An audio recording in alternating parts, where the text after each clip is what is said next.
Hi guys! Magte-test ako ng sugar ko kahit nakapag-test na ako kanina. Pero tignan ko kasi kanina 140 yung yung aking sugar. Mataas yun. Pero check ko ulit ngayon.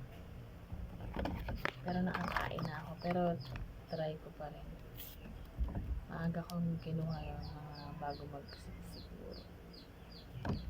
Tapos ngayon, try ko ulit kasi nakabahan ako, baka mataas na naman.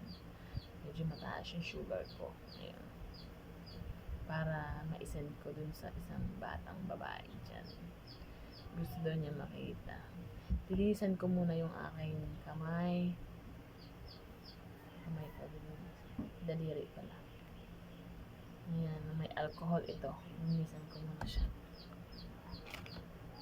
Tapos, nalagyan ko na ng needle tong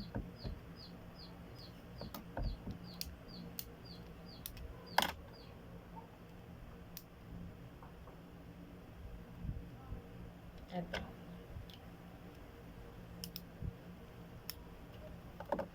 Tapos, kukuha ko ng strip. Madami akong strip dito, pero eto lang. Eto yun. Yan yun. Strip. Yan. Yan ang tawag. System. Tapos, ito yung pang-test.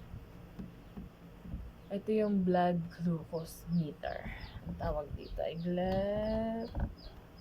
blood glucose meter. Tapos, ilalagay ko lang ito dito. Tapat mo lang ito dito. Yan. Ganyan. Zero na siya. Wala na. Yan. Tapos, ito may karayom na to. Okay na to. Tapos, kukuha na ako dahil nalinisin ko na yung daliri. Tusukin ko na yung aking daliri. Medyo masakit siya. Tapos, kukuha na ako ng dugo na dito. Ito, kita nyo yun. May dugo na ako. Kailangan kong pisilin pa todo. Para makita ko yung ano ko. Pero baka mababa na naman. Sana. Iba-iba kasi yung sugar ko. Ayan. Ayan. 137 ngayon. Mataas ngayon yung sugar ko talaga. Kaya kailangan ko hindi muna kumain.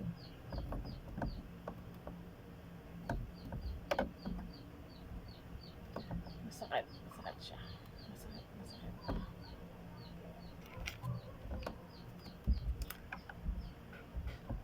Tapos na up ko na siya.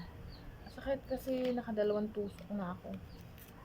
Pero okay lang. Gusto ko makita yung dugo ko kung ano. Pero 3 lang yung nagdawas. Pero nakakain na naman ako. Kaya lang, di pa rin nababa. Ay. Stress. Tapos, i-remove mo na ngayon.